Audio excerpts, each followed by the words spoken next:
আমরা আশা করি পুলিশের এই প্রশিক্ষণ আসন্ন নির্বাচনে ইতিবাচক ভূমিকা রাখবে। বিসমিল্লাহির রহমানির রহিম।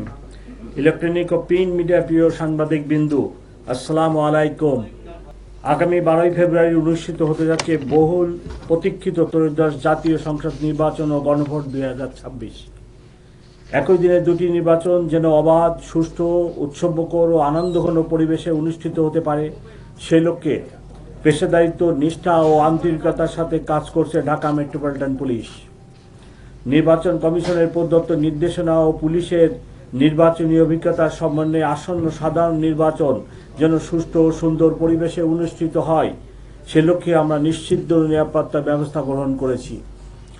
প্রিয় সাংবাদিকবৃন্দু, আসন্ন জাতীয় সংসদ নির্বাচন ও গণভোটে পুলিশের মূল দায়িত্বগুলো হল নিম্নরূপ: নির্বাচনী এলাকায় সার্বিক শান্তি শৃঙ্খলা বজায় রাখা ও ভোট কেন্দ্রের অভ্যন্তরে শান্তি শৃঙ্খলা বিধান এবং ভোট গ্রহণের জন্য প্রয়োজনীয় নিরাপত্তা নিশ্চিত করা, নির্বাচন সংশ্লিষ্ট সকল সংস্থা ও নির্বাচনী সামগ্রী পরিবহনের নিরাপত্তা প্রদান করা, নির্বাচন কর্মকর্তা ও কর্মচারীগণের নিরাপত্তা নিশ্চিত করা, নির্বাচন কার্যালয়সমূহ রিটার্নিং ও সহকারী রিটার্নিং অফিসারের কার্যালয়ের নিরাপত্তা বিধান করা, ভোটাররা যেন নির্বিঘ্নে ভোটাধিকার প্রয়োগ করতে পারেন সেই জন্য আইন শৃঙ্খলা পরিস্থিতি নিশ্চিত করা, মোবাইল ও স্ট্রাইকিং টিমের মাধ্যমে ভোট কেন্দ্রের শান্তি শৃঙ্খলা বজায় রাখা, সংবেদনশীল ভোট কেন্দ্রসমূহের দায়িত্বে নিয়োজিত পুলিশ সদস্যদের মধ্য থেকে একজনের সাথে বডি অন ক্যামেরা ব্যবহার করা, অন্যান্য আইন শৃঙ্খলা বাহিনীর সাথে যৌথ অভিযান ও চেকপোস্ট পরিচালনা করা, প্রার্থী ও নির্বাচন সংশ্লিষ্ট গুরুত্বপূর্ণ ব্যক্তিদের নিরাপত্তা বিধান করা। প্রিয় সাংবাদিকবৃন্দ, নির্বাচনের তফসিল ঘোষণার পূর্ব থেকেই ঢাকা মেট্রোপলিটন পুলিশ রাজধানীর আইন শৃঙ্খলা পরিস্থিতি সমুন্নত রাখতে কাজ আরম্ভ করে। এর অংশ হিসেবে নির্বাচনের দায়িত্ব পালনে পুলিশের সক্ষমতা ও দক্ষতা বৃদ্ধির জন্য ডিএমপির প্রায় 25,000 সদস্যকে নিবেদন সংক্রান্ত বিশেষ প্রশিক্ষণ প্রদান করা হয়েছে। আমরা আশা করি পুলিশের এই প্রশিক্ষণ আসন্ন নির্বাচনে ইতিবাচক ভূমিকা রাখবে। অবাধ, সুষ্ঠু ও নিরপেক্ষ নির্বাচনের জন্য পুলিশ সদস্যদেরকে স্বীয় দায়িত্ব, কর্তব্য, পেশাদারিত্ব নিরপেক্ষভাবে পালনের জন্য নির্দেশ প্রদান করা হয়েছে। আমাদের সীমিত সম্পদ ও জনবলের সর্বোত্তম ব্যবহারের মাধ্যমে ত্রুটিহীন ও সর্বজন গ্রহণযোগ্য একটি নির্বাচন উপহার দিতে আমরা প্রতিশ্রুতিবদ্ধ। প্রিয় সাংবাদিকবৃন্দ, এবছর ঢাকা মেট্রোপলিটন এলাকায় মোট 2131টি ভোট কেন্দ্র রয়েছে। অবস্থান, ভোটারের সংখ্যা এবং নিরাপত্তার পরিস্থিতি পর্যালোচনা করে ভোট কেন্দ্রগুলোকে দুটি শ্রেণীতে ভাগ করা হয়েছে।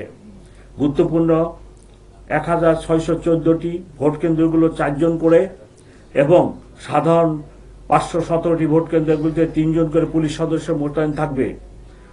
এছাড়া আমরা আরও 37টি ভোট কেন্দ্র চিহ্নিত করেছি ঝুঁকিপূর্ণ বলে মনে করে, এবং সেই 37টি কেন্দ্রে 7 জন পুলিশ অফিসার নিয়োজিত থাকবে। ভোট কেন্দ্রের পরিস্থিতি কন্ট্রোল রুমের মাধ্যমে পর্যবেক্ষণের জন্য থাকবে বডি অন ক্যামেরা। একাধিক ভোট কেন্দ্রের নিরাপত্তার জন্য থাকবে 180টি স্ট্রাইকিং টিম ও 510টি মোবাইল টিম। এছাড়া ঢাকা মহানগরীর 8টি ডিভিশনে 8টি পৃথক কন্ট্রোল রুম এবং 4টি বিশেষ কন্ট্রোল রুম স্থাপন করা হয়েছে।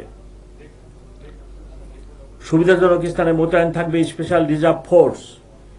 ঊর্ধ্বতন কর্মকর্তাদের সরাসরি নেতৃত্বে থাকা এইসব ফোর্স প্রয়োজনে দ্রুত যে কোনো স্থানে মোতায়েন করা হবে।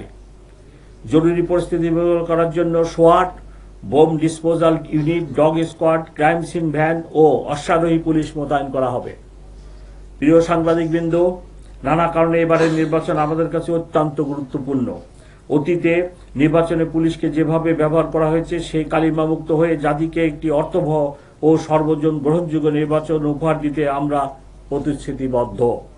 যে ত্যাগ ও রক্তের বিনিময়ে দেশ একটি শান্তিপূর্ণ নির্বাচনের দ্বার প্রান্তে উপস্থিত হয়েছে তা এগিয়ে নিতে আমরা ইস্পাত কঠিন মনোবল নিয়ে প্রস্তুত রয়েছি। আপনাদের মাধ্যমে সর্বসাধারণের নিকট স্পষ্টভাবে বলতে চাই, এই নির্বাচনে আমরা সর্বোচ্চ পেশাদারিত্ব ও প্রস্তাবিত নিরপেক্ষতার সাথে দায়িত্ব পালন করে এমন একটি মানদণ্ড স্থাপন করব যা ভবিষ্যতের জন্য অনন্য উদাহরণ হয়ে থাকবে। সম্মানিত নগরবাসীর নিকট আমার অনুরোধ, আপনারা নিশ্চিন্তে, নির্ভয়ে ও নির্বিঘ্নে ভোট কেন্দ্রে এসে সুশৃঙ্খলভাবে আপনাদের নাগরিক অধিকার প্রয়োগ করুন। আসুন নতুন বাংলাদেশ গড়ার ঐতিহাসিক এই মহেন্দ্রক্ষণে সকলে সম্মিলিত অবদান রাখি। মহান আল্লাহ আমাদের সহায় হন। আপনাদের সকলকে আন্তরিক ধন্যবাদ ও কৃতজ্ঞতা প্রকাশ করছি।